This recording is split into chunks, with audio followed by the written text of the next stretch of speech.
What up, Kiss Army? You wanted the best, you got the best. The hottest YouTube channel in the land, Super Pat 98. Today I'm going to be talking about all the Kiss personas. Every makeup design, every costume, all the different personalities, all the different characters, what they mean, what they represent. And we're going to talk about who's my favorite of all of the original band members that had makeup. And what a perfect time to do this in honor of Kiss's 50th anniversary of being one of the greatest, if not the greatest band of all time. Let's rock and roll. Number 1, The Demon, Gene Simmons. Where do I even begin? Without a doubt, he definitely has the most striking makeup of all the band members of Kiss. And he's definitely the face of Kiss. Now, his character is like gothic, vampire-esque, horror movie, almost like an anti-hero kind of character. What I always liked about Gene was that when he performed on stage, he never spoke unless he sang songs or whatever. And he always bent his knees a lot, and he basically acted like a monster on stage with a hot guitar. I liked that he was really in character when he went on stage. Of all the characters of the band, the way Gene portrayed his character, it was so otherworldly. He did an excellent job of portraying himself as a demon from hell, appearing on stage, dripping blood, and the whole fire-breathing thing. You know, I believe that's kind of like comes from Godzilla. I really like that they figured out how to do it, that they didn't just give up on the idea. I wish it could have been done better so that it would have looked even more amazing than it did, but it was the 70s, and even today, how do you even pull something like that off without having to put something in your mouth? Whatever. The Demon's character makeup bears a striking resemblance to the popular Marvel superhero character Venom. And what's really interesting is that Gene is a super comic book nerd. The Demon was created in the 1970s. Venom first emerged when he first appeared in the comics in the 1980s. I think that they took inspiration from Gene's character design of the Demon and turned it into a character as a rival to Spider-Man. If you look at the faces of both Venom and the Demon, they both have like a very, very similar face, and the tongue sticking out, that's long and everything, that wags. It really is Gene Simmons' Demon character. I mean, we forget how creative Gene was as an entertainer, because these days he's always presents himself as the marketing guru of the rock world. He like makes fun of himself like a buffoon, and he's like a greedy businessman. He's like the Donald Trump of rock. But we forget the creativity of Gene way back when, from when he first founded this character he created, and how the origins of his character is so cool because it's steeped in mysticism and like comic books, just pure like deep imagination, almost like touching your soul in a way that you wouldn't even want to feel this like dark energy. If you look at the makeup design of the Demon's face and the face of Venom, Venom's two eyes are white and the rest of his skin is like, you know, black or blue. Well, it's just a reverse coloring from the Demon's character. White and black, and then they just changed it to black and white. They made the eyes white. Gene's makeup around his eyes, I think it kind of looks like bats, almost. In the late 70s, if you look at the 1978-1979 era, Gene would not stick out his tongue so much. He would like hide his tongue, such as his like silly expression on the Dynasty cover. Something was going on with Gene's teeth at the time, or something like that. I heard some story about that. I forget exactly what it was like. It's something to do with his tonsils or something. So at the time, he didn't want to show his tongue or something like that. Now for this video, I want to try to give each character of Kiss their own distinct location that the character belongs to, based on the history of Kiss, based on the lyrics, the comics. So for the demon character, I'm going to say his realm is the Wastelands, based on the lyrics from God of Thunder. I am the Lord of the Wastelands. I'm going to basically say that's the demon's location, his realm, if you will. You know, in many ways, Gene is the most theatrical member of the band of Kiss, because the way he's constantly wagging his tongue on stage, especially back in the 70s and stuff. Like I said earlier, like it seems like he's trying to become this other character, whereas the other band members kind of just move around as if they're just regular guys in costumes, whereas Gene, he acts like an animal. And another example of this is in Phantom of the Park. If you guys remember the way Gene spoke, every time he spoke, it sounded like there was like this echo, and it sounded like otherworldly. No gratitude need be voiced. Your mind speaks to us. It's a cosmic force field which protects our talisman. You're welcome.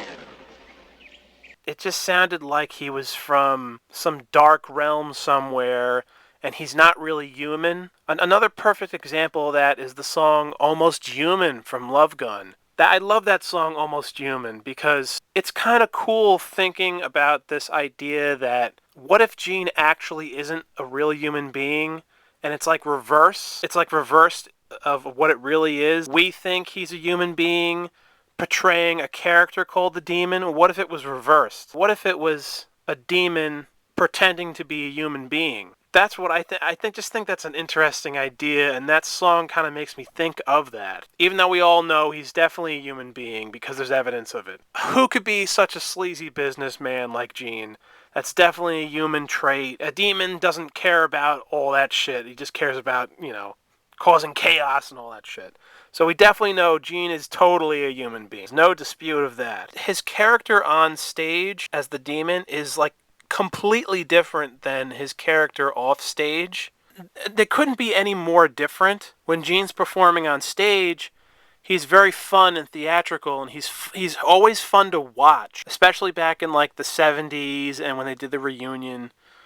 And he always had really cool costumes. He seems like when he's on stage, yes, he still cares about the money, but for the time being that he's performing, it's like he doesn't care about the money right now when he's performing, because he already knows he's making it. So it feels like the stage is like his playground, where he can really let loose and not care about money for like an hour or two when he's performing. He can be a little kid. He can be a character on stage. And that's relatable. It's down to earth. It feels human. It feels loose. Like his character there's nothing about money that you think about when it comes to his character as the demon. But off stage, he walks around and he's always just wearing suits all the time and talks about business and business and business. He'll crack a joke every once in a while, but he'll be very, very serious all the time. And that's nothing like the demon character. So I think that's pretty interesting. It's fascinating.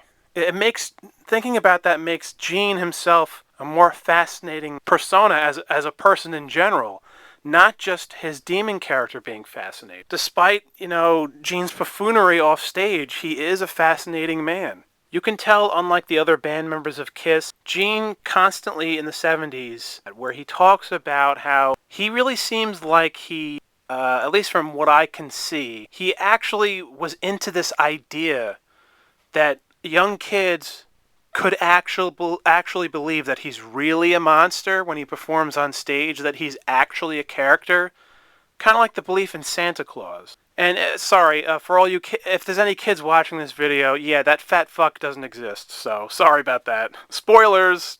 Anyway, back to Kiss, not Santa. Or Kiss saves Santa. Damn it. Anyway, it's like Gene actually was really into this idea that trying to convince really young kids with imagination that he might be he's this enigma. He's like this, almost a real monster. It seems like Gene was trying to tap into the imagination of the comic book fans and bring some of that fun and mysticism and lighthearted nature of comic books into rock. And I think it's very cool because if you think about it, you can put the demon character in like literally anything and it would be interesting. You could have the demon character working in an office. You can have the demon character fight the X-Men. You can have the demon character in a Super Mario game. You can have the demon character working at a law firm. Anywhere you put this character, it's going to be interesting because of the way he built up this character, all this built up, and he wanted all the attention on stage. And that was all the thing with his body moving, him spitting fire, and Gene is an egomaniac, and I am to a degree, so I can relate. But the way Gene built this character up and making him scary too, he's also trying to tap into like the edgy teenager who is like annoyed with his parents. He's just into like punk stuff and really brooding and smokes a lot and, basically a douche. He taps into those boys too because, it's like all that dark, emo stuff. And that stuff that angst taps into the appeal of the demon character also. But that's what's so fascinating about Kiss is that when they all built these characters, from a marketing perspective, they tried to make each character tap into a different piece of people's personalities to attract a broad audience of people. If you look at other bands, every band member is different, yeah, but they all look the same, they have the same hair. It's just not that interesting unless you read information about them. But from a visual perspective, the way it works as a marketing tool is that you don't even need to know the individual members of this band Kiss. All you need to do is look at them, and you can tell that each one is different. Another tidbit in my personal opinion, his costume from the Dynasty era, I think it's awesome because I really think he's basically wearing Godzilla's skin. It looks exactly like Godzilla. And his feet, like his boots, they have like Godzilla's claws, like his toenails on the bottom. And it's like, yeah, Gene is basically Godzilla in 1979, wearing this big, bulky costume. It looks like something the band G wore in the 80s later on. Later on, during like the reunion tour, Gene constantly wore the costume from the Destroyer era with like the silver armor and the spiky shoulder pads, which kind of looked like something the Legion of Doom wore in the WWF in the Attitude Era. But anyway, that silver costume, I think as a theory, it's supposed to be kind of like medieval. He's like getting ready to go to battle. He has, the power of flame. Is there something wrong, Demon? I'm not sure. I don't know. I think it's kind of weird, and I never really understood it. Let me know what you guys think, like, that costume is supposed to mean, because I think every little thing they did means something, even if it's just a small, like, thing. That's what I think when it comes to Kiss lore. The cover of Lick It Up was the first album where Kiss took off their makeup for the first time. So it's really the first album cover where you see them without any of their classic makeup. And what I really like about this cover is that Gene is still sticking his tongue out. And that's supposed to be a nod to the fans that this is still Kiss. The band's sound hasn't changed, although the image has. But I like that Gene did that because there's an alternative cover that they didn't use for Lick It Up where Gene's like tilting his head and he's not sticking his tongue out.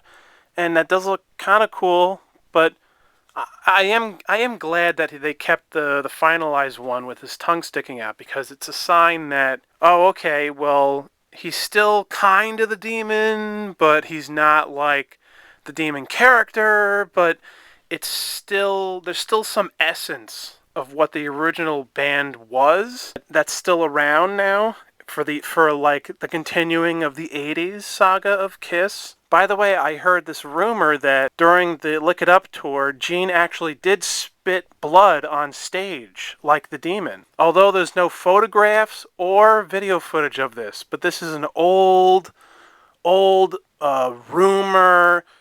It's old folklore, it's old rock folklore. I hope it's true. I think that would be amazing if we could find any shred of evidence for it. But it's also kind of cool that there isn't any evidence for it, because then it wouldn't wouldn't be as interesting. Gene is like the lovable bastard of Kiss. That's basically the perfect way I can describe the man. I think he's fascinating. I think he's a genius. I don't like that he is a little annoying. And, well, we all know, we all have our gripes with Gene, but for what he's given us, Kiss fans, and the character, and his music, and all that stuff, we can't take any of that away from Gene. You're welcome. So, that is the Demon. Is he your favorite member of Kiss? Let me know. And then you let me know. Number 2, The Fox, Eric Carr. May he rest in peace. Eric Carr was the greatest drummer the band Kiss has ever had. And, like Gene said, he played like thunder. Eric is an inspiration because he kept going along with this band and he loved what he did, despite the fact that Gene and Paul were being douchebags and they did not allow Eric to ever become like a true official member of Kiss. They never let him have equal anything with Gene and Paul, which makes them douchebags. It's obnoxious because they acted like just because it was a problem with Ace and Peter, they have to just immediately assume, oh, well, it's going to be a problem with Eric, which is horse shit. Eric's a different person. I heard a lot of interviews where they said that, Eric was basically viewed as a hired hand, which is annoying because he's not a hired hand. He's an amazing badass drummer. Eric was so responsible for the heavy pounding sound, like metal-esque sound of Kiss in the 80s. Everyone loves Eric Carr, and for good reason. So let's go into his Fox character. Just like many things that are mysterious, in my view, his Fox title has two meanings to it. First meaning is that they called him a fox because they wanted him to be like the new heartthrob of the group, because Peter, the ladies loved Peter because Peter made the song Beth and he would throw roses into the crowd. They wanted Eric to be viewed as a fox by the girls. So basically that's the first meaning of his name, the Fox. He's a fox. Now the second meaning of the Fox is basically it's mocking Peter. It's throwing the cat under the bus because a fox as an animal is a lot more fierce creature than a cat. And that's meant to be on purpose. It's meant to say, well, Eric is a better drummer than you, Peter. He is superior to you in every way. He's quicker, he's more agile, he's more intense, he's everything Kiss needs.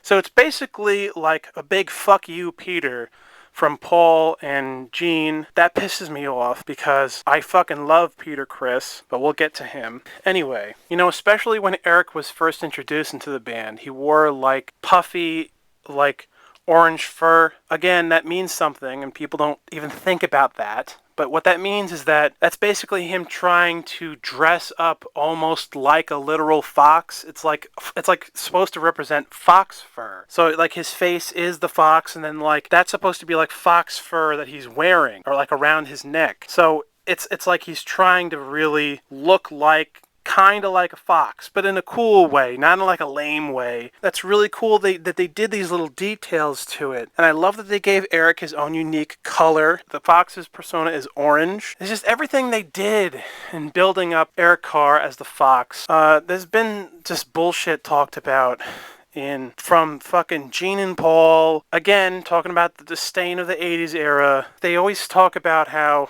Eric his character wasn't really popular. Yes, he was. There were fans that went to the concerts in the early 80s that wore Eric's makeup. The Fox character was popular. It was. And Eric was extremely popular in the band. So their build up to Eric being in the band, it worked. We all missed Peter. I fucking love Peter, like I said earlier. And it was a shame that Peter was gone from the band, and we'll get into that later in this video. Now, while the fans loved Eric Carr when he emerged and all that, however, I don't think the fans loved the Fox character because they really didn't take the time to flesh out the Fox character in the band. They just kept focusing on the music, and when you think about the four originals, they spent all those years, all these albums where they were always wearing the makeup, building up each of the characters. Gene would do a song, and that would be represent the demon. Paul would do a song, represent the Starchild. Ace would do a song, represent Space Ace. Peter would do a song, represents the Catman. And they never gave Eric that chance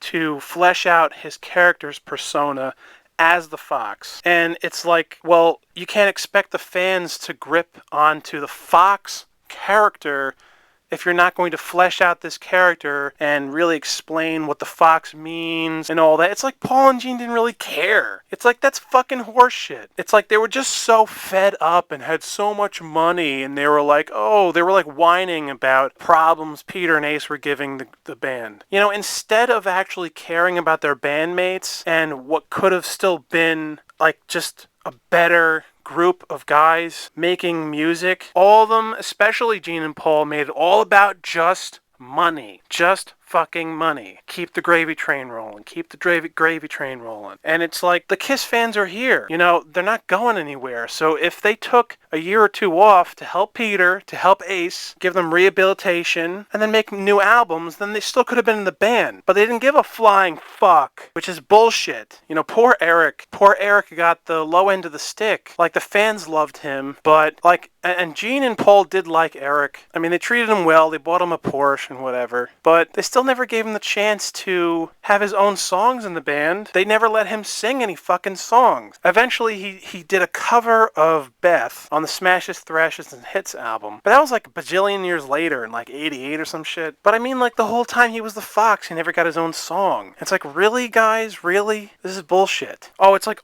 the only characters the fans care about is the Starchild and the Demon. And it's like, yeah, douchebags, because you built up the Starchild and the Demon. That's why the fans loved those two character personas. You built those up. But you never gave Eric the chance to build up his Fox character. So now, you know, as Kiss fans, looking back on Eric's legacy in the band, now we have to put in these little puzzle pieces of what does the Fox mean? What does it represent? And we shouldn't have to do that.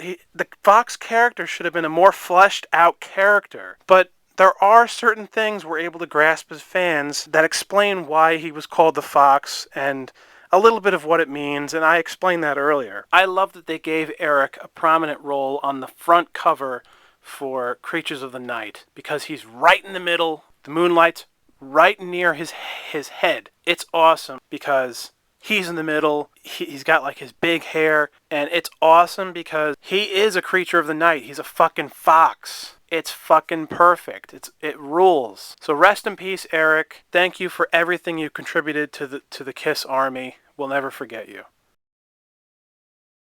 For Eric Carr's location, I choose Rome. Why? Because of his song Little Caesar off of Hot in the Shade, which was based off of him. I think that's a pretty cool location for the Fox. And maybe there were foxes around during ancient Rome. Who knows? Eric may have been short, but he was an emperor of the drum kit. So rest in peace, Eric. Thank you for everything you contributed to the Kiss Army. We'll never forget you. Next, we have the Wizard, a.k.a. the Egyptian Warrior, a.k.a. the Ankh Warrior, Vinnie Vincent. Over time, Vinnie has become the most controversial band member of Kiss. And it makes me wonder, is he more controversial than Gene and Paul? That depends on your point of view as a member of the Kiss Army. My personal opinion, I actually love Vinnie Vincent. I think he's one of the most amazing guitarists of all time. He's an underrated guitarist, and he was just what Kiss needed at the right moment in time. He's a great songwriter. I actually love the Vinnie Vincent invasion. I'm going to try not to talk about his controversies and really try to stick to his character and his time in Kiss. I love his makeup, despite the fact that Paul made up the makeup and he basically said he didn't even know what the hell it meant. He's just trying to insult Vinnie when he says that. Obviously, he had an idea of what it was at the time, but it was never fleshed out. But that doesn't mean there was never any idea at all. It just never, was fleshed out more. Because, they kicked Vinnie to the curb which based on your point of view, it was either right or wrong. I think it was wrong. Another thing is that Vinny's persona as the Egyptian warrior was so cool and it was badass. He was like a rhythm pharaoh on the hot guitar, and he was made to be mysterious like Ace Frehley, and they knew who they had, and that's why Gene and Paul picked him, because they knew how amazing of a guitarist he was. I think maybe one of the reasons why Gene and Paul didn't want him to become a full band member of Kiss was because, just like how they screwed over Eric, I think they didn't want him to have too much power in the band, because they didn't want the same thing that happened with Ace Frehley, and Gene and Paul were so jealous of Ace's success in the solo albums, and maybe Gene and Paul knew that this guy is a more talented musician than we are, and we can't have that. Kiss became Gene and Paul's band. Meanwhile, just like in the past when Kiss was a better band, all 4 members should have equal say in what goes on, the lyrics, the songs, the playing, the pictures on the album covers, all that good shit. That's what makes a better band. Gene and Paul were jealous of the fandom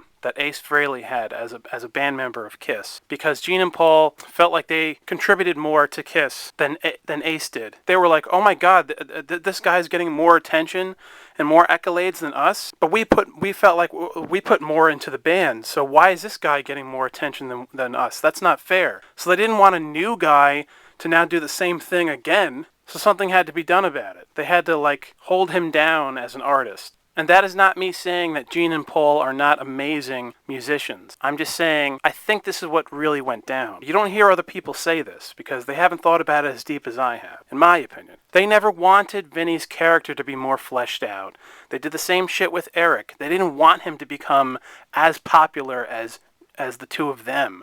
They didn't want it to be like the past. I agree with this idea that Gene and Paul should have a little more authority than the other band members, but to the lengths that they did it was fucking bullshit. And it's insulting to the other band members. And it also, it halted them from becoming better musicians and better members of the band. They were able to contribute less to the band because of Gene and Paul's egos, which is horseshit. Kiss was the greatest band in the world when all 4 of their egos were working in tandem together, were equals. Or trying to be equals. Trying is the key word. When you completely give up and you're like, oh, well, I'm jealous and that's just how it is.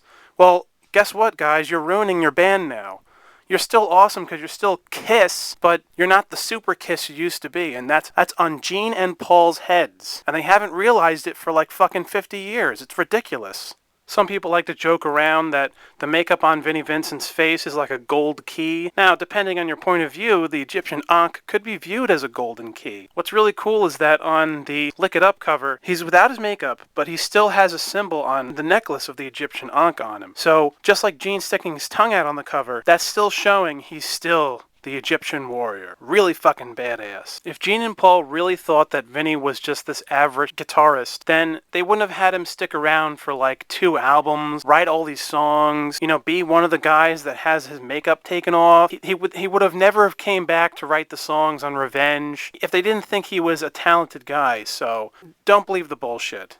Just like how Ace was mysterious because they said he was from another planet and, he can teleport, like in Phantom of the Park, and he was from outer space, and he was, this weird guy kind of character. All that stuff was just like how Vinny was in Kiss with the Ankh Warrior. It was exactly like that. Now, for some reason, usually Paul and Gene refer to him as the Wizard. I've heard conspiracy theorists that aliens or wizards actually built the pyramids, so, based on my thinking that Gene and Paul are into the occult, it could be possible that they were thinking in that kind of direction when coming up with this kind of character.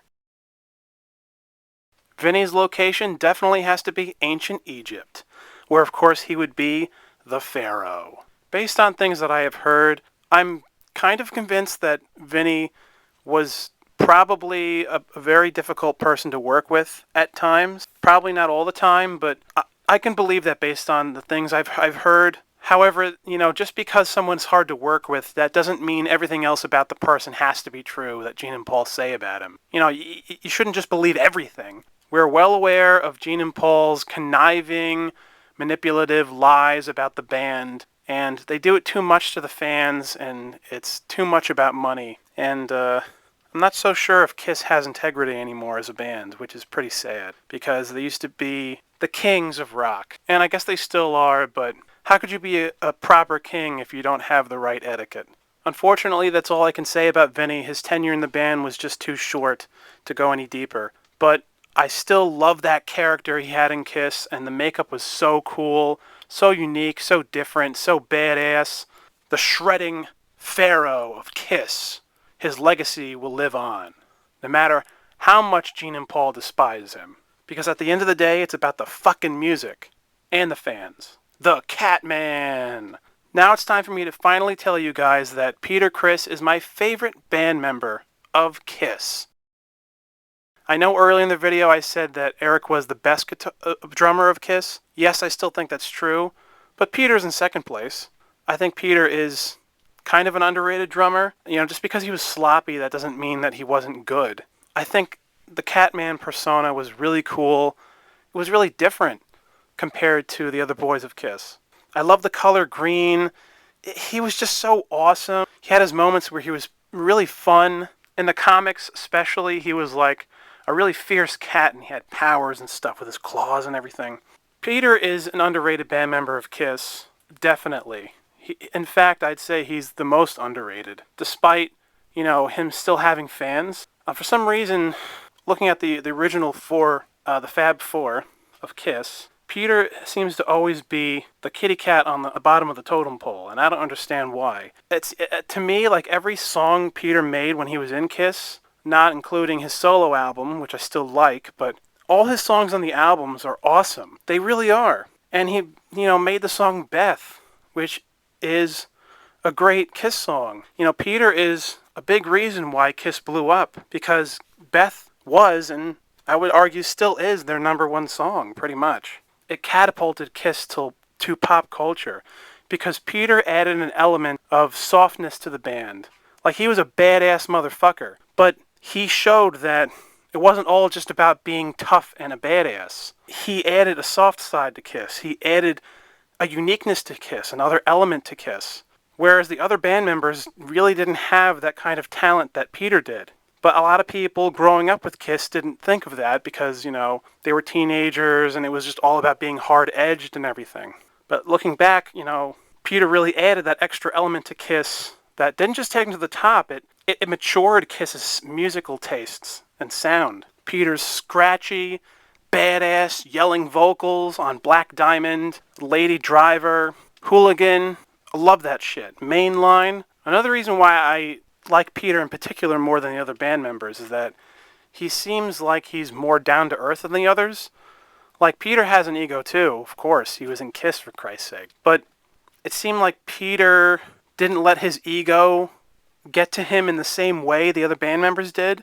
I mean, you could argue it was worse with Peter because of his drug problem. But what I mean is, he always wanted integrity in the band. And there's an old rumor, kind of like earlier when I said the rumor about Gene spitting blood during the Lick It Up era. There was a rumor that Peter was a Christian and the other band members were Satanists. Peter, he has a cross around his neck. And you also see that on his costumes in the 70s. Peter does have a cross. The other band members never did. I'm a conspiracy theorist, so I'm suspicious of Gene and Paul in particular. Where do they lie spiritually? I mean, they're pretty much atheists, and it's hard to convince me that Gene is not, kind of a Satanist, But then there's Ace, and it's like, what is Ace? Ace is a Christian now, but who knows? Like, back then, I don't know. But Peter always, he had that, he kept his Christian beliefs with him, despite his problems and his issues. He always acknowledged God more than the other band members. And he also had his outfit in Phantom of the Park. It had the number 3 on the back, which represents the Trinity in Christianity, the Father, Son, and the Holy Spirit. It's like stuff like that. And the other band members never did any of that. Like, it just seemed like the other band members cared more about money than Peter. I mean, Peter cared about the money too, but I think Peter cared less about the money. I understand that his solo album is a pretty big pill to swallow. Of course, looking back now, it's better than it was when it was released because of time, maturity, everyone getting older. a growing appreciation for other styles of music that can be intertwined with rock. His solo album was a good album and still is. It was good back then also, but I can totally understand why people had a big problem with it. Not every song on the album is good, but I do believe it has good songs on it. I do think Peter should have included half of the songs being hard rock songs, like the songs he put on in Kiss, like Black Diamond and stuff like that. Like half of them should have been like that, and the other half, he can do the soft stuff. But it was just a little too tongue-in-cheek, and that was annoying, and I understand that completely. Unlike the other band members of Kiss, where we have to use our imagination for their locations, based on their personas, the makeup, the powers, all that cool shit, Peter actually told us one time where the Catman is from. It was during the reunion era. His location's basically the jungles, where he's like in Cat World or whatever. Barry pretty much came up with the throne idea, and Gene kind of said there should be the great land where I am the ruler, and they came up with Catland. Meow Ship, I call it, the Meow Ship. And I kind of like that idea because I don't have my own place like Ace has Jandel. So there I was in my throne, and I felt like I had my own world to rule, and I all of a sudden got into it. I like that. I can't stress enough how underrated Peter Criss is, not just to Kiss, but to music in general. He is awesome. He's, a hero of Kiss, and he'll always be a legend and a founding member of the band. His contributions to Kiss should not be understated. To me, he's just as awesome as Ace, Peter, and Paul, or maybe even more. Space Ace. Typically, Space Ace Frehley is the favorite band member for a Kiss fan. I think Ace is awesome. I love his costume, the powers he had in Phantom of the Park. He could levitate, and, he's like a mysterious character. I think he's a really great guitarist. Despite like people saying how he's like kind of an overrated guitarist, I don't really agree with that. It's just that when you're wearing that costume and you're in Kiss and you're built up as the Space Ace, when you shred that guitar, it doesn't have to be a 10 out of 10 performance. You are a rock legend. You definitely, absolutely are, Ace. More speaks to that how people were inspired to play the guitar because of him, because of what he gave so many generations of rock fans. I wish that we got more early Ace songs when he was in Kiss. He was shy at the time, can't reverse history. I have to say that I think his first solo album is great, and I also love Frehley's Comet and all that cool stuff. And I've listened to all his solo stuff even now. He's still coming out with albums, Space Ace, and I think they're great. I think the songs he has on Dynasty are fucking great, and then the songs he has right on the next album, Unmasked, I think they're decent, but I don't know what happened. Literally one album later, it's doing like a whole 180 lyrically. It's like Ace was on top of the world, and now he's just, I think he got lowered quality of writing music for Unmasked, at least lyrically. I do like the songs he had on Unmasked, but I think we can all agree they're not great, but they are decent songs. They're cool. Ace was always known as the funny guy of Kiss. If you were in outer space and you saw him, he would be the alien that made you laugh. He would be the one that you want to hang out with and get a drink. He's not the one that would like destroy you with his laser guns or something. That's Ace Frehley. I mean, he's so out there, he really is kind of like an alien. Ace's location is Gentel, the planet he is from. In Kiss lore, Ace is described as an alien, basically, from the planet Gentel. It's shown in the comics, it's mentioned in interviews and all that cool stuff. I actually like this idea that if you were a young kid in the 70s and, if you didn't know that Santa wasn't real, wouldn't it have been cool if someone was like, oh, is he actually an alien? Like, Ace is really an alien? That'd be such a cool idea, thinking that he's secretly an alien the whole time and he's pretending to be a human or something. I really love that idea. It shows the imagination of Kiss. 70s Kiss, that is. But sadly, we all know Ace's alcohol issues of the past. That's a pretty human trait. So it's a little hard to convince someone that Ace is actually from outer space, that he's really from Gentel.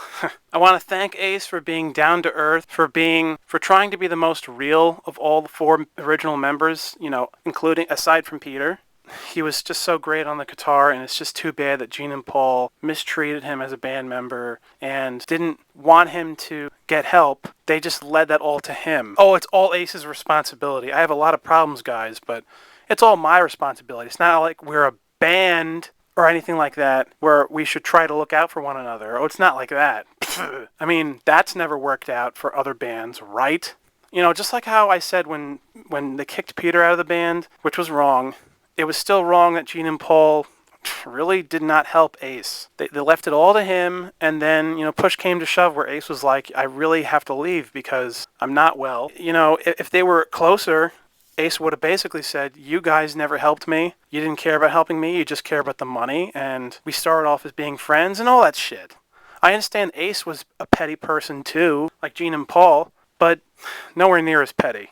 Anyway, that's the Great Space Ace. Thank you for everything, Curly. The Starchild. There is no doubt that Paul Stanley was, and still kind of is, a badass. He is one of the most talented musicians in the world, not just of Kiss. Paul's very entertaining. This cannot be denied if you're a Kiss fan. However, my issue is kind of with his character. I think the makeup is cool, the star. The name is really a badass name, the Starchild. But Paul really never, you know, like, what does the Starchild even mean? The only thing he's ever said is that, oh, it's like I'm a star on stage or whatever. You know, it's like, that's not really getting into, like what is the character of the Starchild? Is he human? Is he an alien? Like, you know, like there's just nothing to the Starchild character. And it just seemed like Paul, like, left that on the back burner. And he was so focused on his performance in the band and writing songs that he left the lore of the Starchild and what the Starchild means basically just to the fans, or basically just in the ether of Kiss. The longer it went on, like,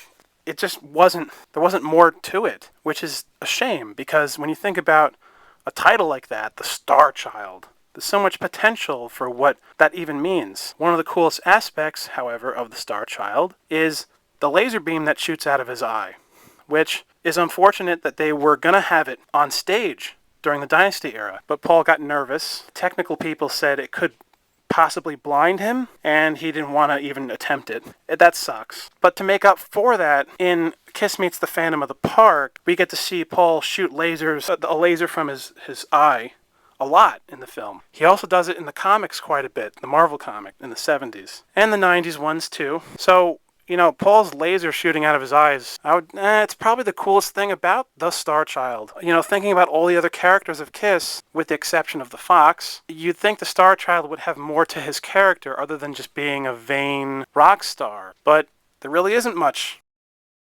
For the Starchild's location, I was going to have it be Detroit, especially since Paul, you know, is the one that sang Detroit Rock City, and he also mentions he's been to Detroit in the song off of Alive 2, but I think I'm actually going to change his location to being LA, Los Angeles. Why? We can assume Paul's been there before quite a bit, right? Another reason why I'm choosing LA instead is because that's like the Vane people location. It's like Vane World, you know. Paul's Starchild character fits quite well in LA. So I think that works better. Besides, you know, Detroit Rock City, it's one of Kiss's big anthems. So it really represents all the band members of Kiss. Detroit, not just the Starchild. So LA is the location for the Starchild. Want it to be better? Well, blame Paul, because he didn't add more to his Starchild character. The dog. An added bonus at the very end here is to include something the fans consider. I think it's a really cool idea. Bruce Kulick, during his tenure in Kiss, he never had makeup, and he was, you know, one of the greatest guitarists Kiss ever had. We all thank Bruce for his contributions to Kiss, and for some reason he really stood out as a